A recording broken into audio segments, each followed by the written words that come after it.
ভাই প্রশ্নটা আমি আগে বলি যে আমাদের দাবিটা কি। আমাদের দাবি বাধাই শিল্পের মন্ত্রকারকদের অনৈতিক হস্তক্ষেপ ও সিন্ডিকেট বিলুপ্ত সাধন করতে হবে।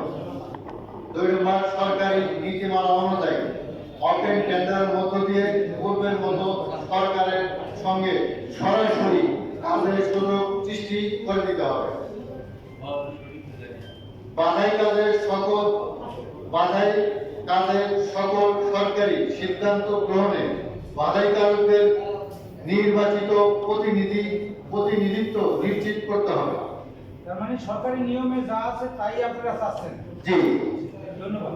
কিন্তু এখানে সরকারি নিয়ম আছে, এই সিন্ডিকেট যে বলছে সিন্ডিকেটের মধ্যে সরকারের মূলত নিয়ম তারা বানায় এটা। আমরা যদি যারা বক্তব্য দিতে চাচ্ছিলাম আমাদের কথাগুলো যদি আপনারা শুনতেন তাহলে সব বের হয়ে আসতো।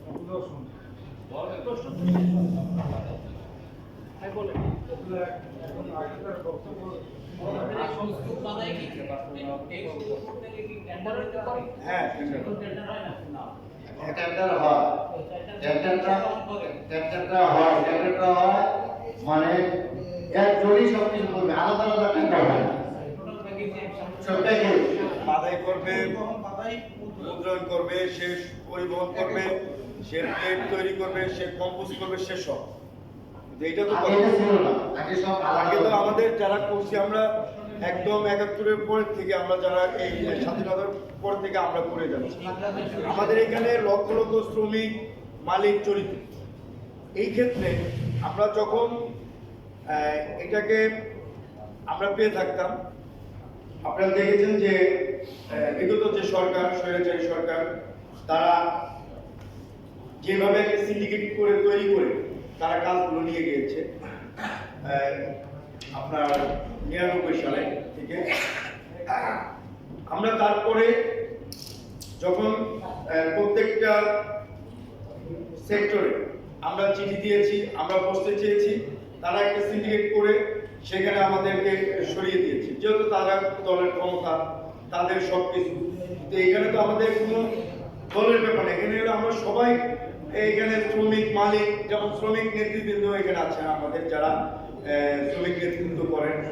এখানে লক্ষ লক্ষ শ্রমিকের একটা রুচির ব্যাপার। আপনি 3 মাস কাজ করে অদক্ষ শ্রমিক দিয়ে কাজ করেছেন। আপনারা দেখেন আজকে যদি আপনারা প্রত্যেকটা যাদের ছেলে মেয়ে আছে, ভাই বোন আছে, তাদের বইগুলো দেখেন যে 1 মাস না যেতে, একটা বছর তো পরে হিসাব, 1 মাস না যেতে খুলে যায়, 1 মাস না যেতে ছিঁড়ে যায়। আপনার হোয়াইট প্রিন্ট কাগজ দেওয়ার কথা, সেখানে তারা নিউজ প্রিন্ট দিয়ে কাজ করতেছে, তারা নিম্নমানের লোক দিয়ে কাজ করাচ্ছে। আপনারা সাংবাদিক, আপনারা জানেন যে সাংবাদিকতা কিভাবে করতে হয়। এটা যদি আমাকে দায়িত্ব দেন তাইলে কিন্তু এটা আমরা পারব, তাই না? আমাদের রাষ্ট্র যখন মনে করেন একটা সিন্ডিকেটের পরে, যখন এই স্বৈরাচারী সরকারের পরে এই রাষ্ট্র আবার সুন্দর করে সাজানো হচ্ছে, আমরা এই সাজানোর মাঝখানে আমরা দাবি দাবা রাখি, আমরা বাংলাদেশ পুস্তক বাধাই ব্যবসায়ী সমিতি, বাংলাদেশ পুস্তক বাধাই করবে, প্রকাশ করবে, মুদ্রণ করবে।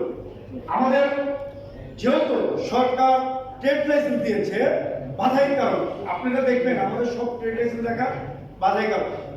আমরা যারা বাধাই কারণ, আমরা দেখেন এখানে একদম শুরু করে হাদিস কোরআন থেকে শুরু করে আদর্শ লিপি থেকে শুরু করে মাস্টার্স একদম 11 পর্যন্ত আমরা কিন্তু সকল বই আমরা তৈরি করে দিই। আপনারা দেখেছেন যারা সাংবাদিক ভাইয়েরা আছেন, আমরা মেলাতে যদি একদিন কর্মবিরতি থাকি তাহলে সেখানে মেলা কিন্তু চলে না। অতএব আমরা চাই এই অদক্ষ 1 মাসের জন্য তারা এসে এই সরকারের বদনাম করবে, আমরা সেটা হতে দেব না। আমরা এটা হতে চাই না।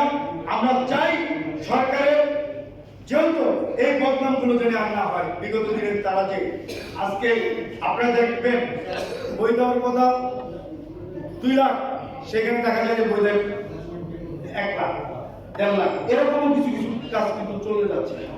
তারপরে কারণ ওই যে প্রকার সে মুদ্রণ করবে, সে বাধাই করবে, সে পরিবহন করবে, তার জন্যই কিন্তু সেই সুযোগ স্টাফ পান এই চুরি করা।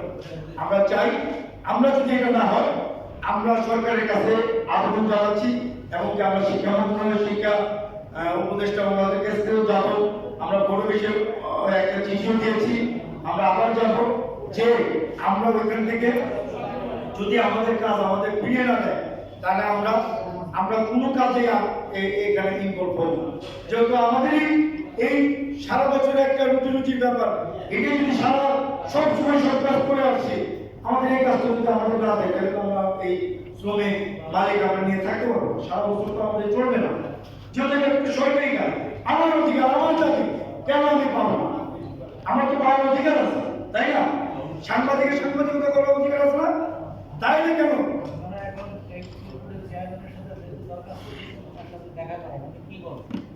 ওনার সাথে আমরা এক দফা দেখা করেছি। হ্যাঁ, সেটা দেখেন, এখানে আপনি সুন্দর একটা মানে প্রশ্ন রাখছেন। সেখানে তারা এমন কিছু মানে কুক্ষিগত করে রাখছে, সেটা হলো আপনি টেন্ডার দিলে আপনার ওয়েব মেশিন লাগবে, আপনি টেন্ডার দিলে এটা লাগবে সেটা লাগবে, মানে অযত্ন কিছু দিয়ে জানি তারা কাজটা তাদের ভিতরে বাধার কারণ আপনার প্রেসে ছাপা হচ্ছে, আপনাদের যে পত্রিকা ছাপা হয়, তাই না? ছাপা পত্রিকা হয় না, কিন্তু সরবরাহ কিন্তু মানে এই ইয়ের ভিতরে হয় না, ওইটা আলাদা দায়িত্ব আছে। তা আমরা বাধাকে আলাদা করবো, কিন্তু তাদের ভিতরে নিয়ে তারা যোগাযোগ শ্রমিক দিয়ে করছে। আচ্ছা ভাই, আপনারা যে এখানে লিখছেন 1999 সাল থেকে সালমান এফ রহমান আপনাদের এখানে সিন্ডিকেট করছে। সালমান এফ রহমান তো 1999 সালে উপদেষ্টা ছিল, উপদেষ্টা হয়েছে তিনি 2016 সালে। মানে আমরা সাবেক মানে এখন যে উপদেষ্টা, এখন তো আমরা দাবিটা জানাচ্ছি, এখন যে উপদেষ্টা ছিল তার জন্য ওইটা ইন্ডিকেট করেছি আমরা। না, লিখছেন তো 1999 সাল থেকে স্বৈরাচার আমল। 1999 সাল থেকে তো আমাদের কাছে তো সেই নিয়েছে, তখনই তো মানে সব পুরো কাছে তার মাধ্যমে গেছে।